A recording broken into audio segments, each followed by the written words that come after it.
आता काय काय बसलेलं म्हणते लयच उतू इथे भांडवल करते काय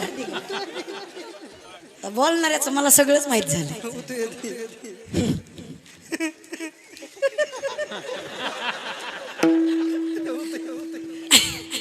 बोलणारे असेच बोलतात त्याला लयच नाचती.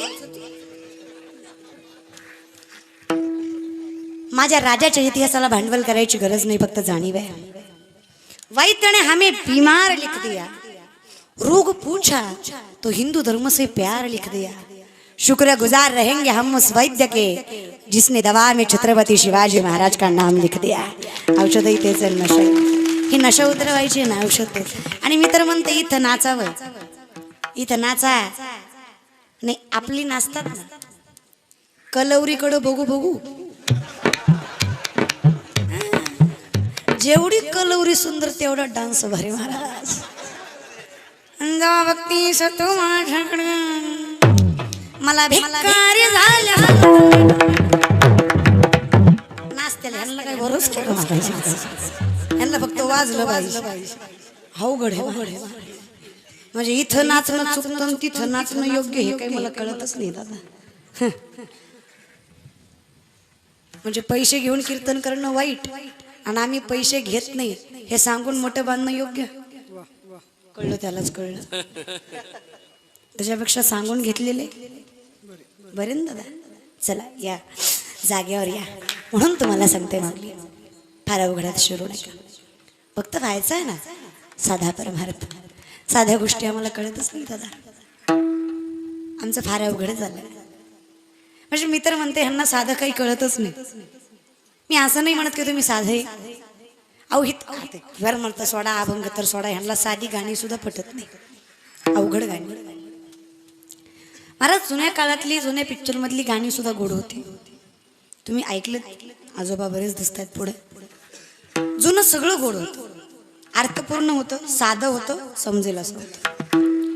ऐरणीच्या तेव्हा तुला ठिणगी ठिणगी बाग होते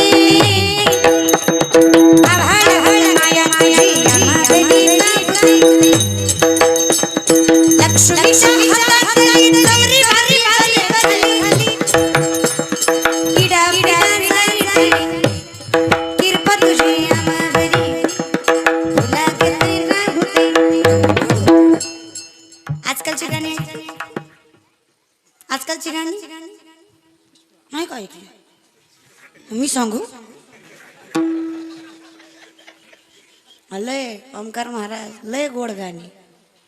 काळी मैना दिसतेस तरुण तरुण काय अर्थपूर्ण आहेत महाराज. होईल करोना जाशील मरून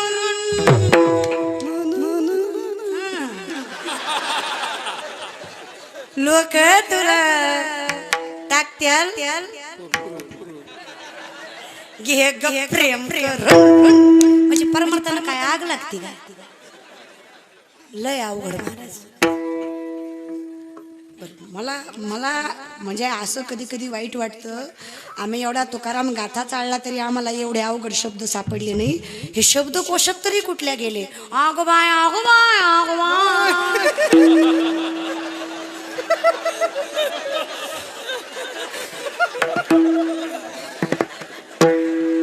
एवढा अवघड शब्द सापडला का महाराज आपल्याला.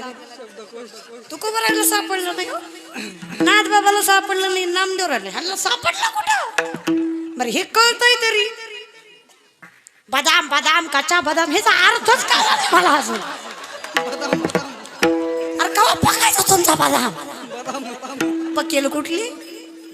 अरे कळलं असं तरी म्हणा. लय येडी लोक रे दादा. हे मला तर इतकी शहाणी भेटते ती. मला परवा दिवशी पोरगा भेटला म्हणला ताई म्हणलो काय झालं बाबा लयच ऊर ताणूनच आला.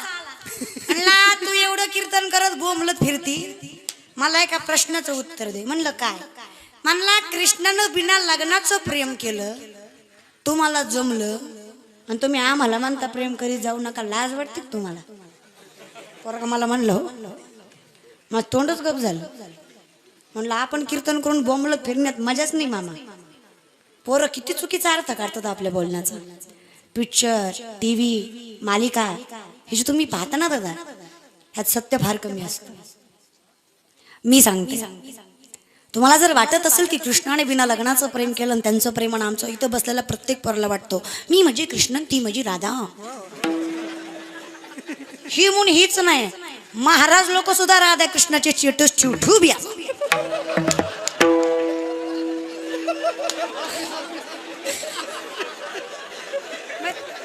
तुम्हाला वाटतं काय, आम्हाला कळत नाही. तुम्ही स्टेटस ठेवायचं कारण आहे काय, कारण आहे त्याचं एक कारण आहे. एक तर दिसताना पोरगा आदर्श दिसतो आणि पोचायची तिच्यापाशी भावना पोचते. स्टेटसला वेगळं कॅप्शन द्यायची गरज नाही महाराज. नाही रे दादा, बहीण आहे. राधा 21 वर्षाची होती तेव्हा श्रीकृष्ण 5 वर्षाचा होता. राधेला नवरा होता जेव्हा देव रांगत होता. त्याचं आणि आपलं प्रेम कधीच समान असू शकत नाही. त्याचं प्रेम निकलंकित निर्वासनिक होतं, आपलं प्रेम वासनिक निकलंकित आहे. त्याला सिद्धता आहे महाराज. राधे राधे ये श्यामा सुंदर, राधे राधे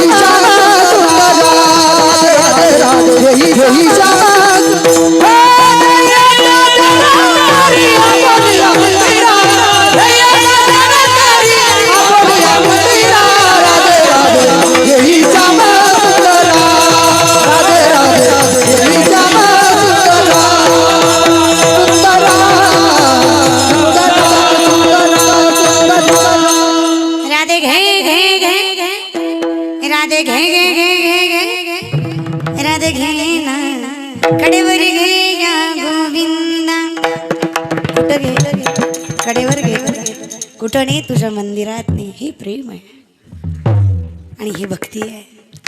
म्हणून थोडं समजून घ्या. दिसतं त्या गोष्टी सगळ्या सत्य नाही दादा. इथं सत्य समजून घ्यायचं म्हटल्यावर भक्तांचे डोळे असले पाहिजे, समान दृष्टी असली पाहिजे. बेकारी आणि आमदार एका नजरेत दिसला पाहिजे तर तुम्ही भक्त आहे. तुम्हाला याची काळजी नसली पाहिजे. आता बघा, देही उदास म्हणजे देही उदास व्हायला काही वेळ लागत नाही. पोरगी नाही म्हणली तरी आम्ही देहाला उदासच असतो महाराज, आहे की नाही. पाकिटमाना जोगत नाही भेटलं तरी आम्ही देहाला उदासच असतो दादा. त्यात काही म्हणजे असं देहाला उदास व्हायचं म्हणजे भक्ताचं लक्षण असं काही नाही. पण देही उदासीचा दोन अनुषंगाने आपण विचार करूयात. एकतर त्यांच्या हातात योगी येतो ही करी ती परिक्रमे त्यांना बंदी जती जे सांडलेले आहे संगती अहम भावाची. संतांच्या हातात जन्माला यायचं कधी आणि जायचं कधी. जे देही काळजी नाहीये त्यांना. का काळजी नाहीये? कारण घेईन मी जन्म याच्यासाठी देवा तुझी चरण सेवा, आणि पाहिजे तेव्हा एका वेळ करी या दुःखा, म्हणून देही उदास. आणि दुसरं काळजी नाहीये कारण विश्वास आहे की तो माझा आहे, आणि जेव्हा तो माझा होईल तेव्हा मी भक्त होईल. एक सुंदर काव्य आहे बघा, भक्त कुणाला म्हणावं, जेव्हा अपेक्षा फक्त एवढीच असेल. केवढी? श्याम सावरे ओ मेरे श्याम सावरे, श्याम सावरे ओ मेरे श्याम सावरे, जाने कब होगा वो नजारा, तुझे मिल जाए सारी दुनिया छोड़ दूं, कुछ मांगे हमारा, तुझे मिल जाए सारी दुनिया छोड़ दूं, कुछ मांगो नहीं दोबारा. श्याम सावरे मेरे श्याम सावरे, श्याम सावरे मेरे श्याम सावरे, जाने कब होगा वो नजारा, तुझे मिल जाए सारी दुनिया छोड़ दूं, कुछ मांगो नहीं दोबारा, तुझे मिल जाए सारी दुनिया छोड़ दूं, कुछ मांगो नहीं दोबारा दोबारा. गरजच नाही ना, कारण मागे पुढे उभा आहे काळजी नाहीये, कारण विषय तो त्यांचा विषय नारायण होणं. भगवंताच्या पलीकडे कधी काही सुचणं नाही. आणि जर आपण तेवढं केलं ना, फक्त कुणाला म्हणावं देही उदास कशाला म्हणावं. मंगळवेढ्याच्या भिंतीखाली चोखोबऱ्यांचा मृत्यू झाला. पांडुरंगाच्या डोळ्यात पाणी येत आहे.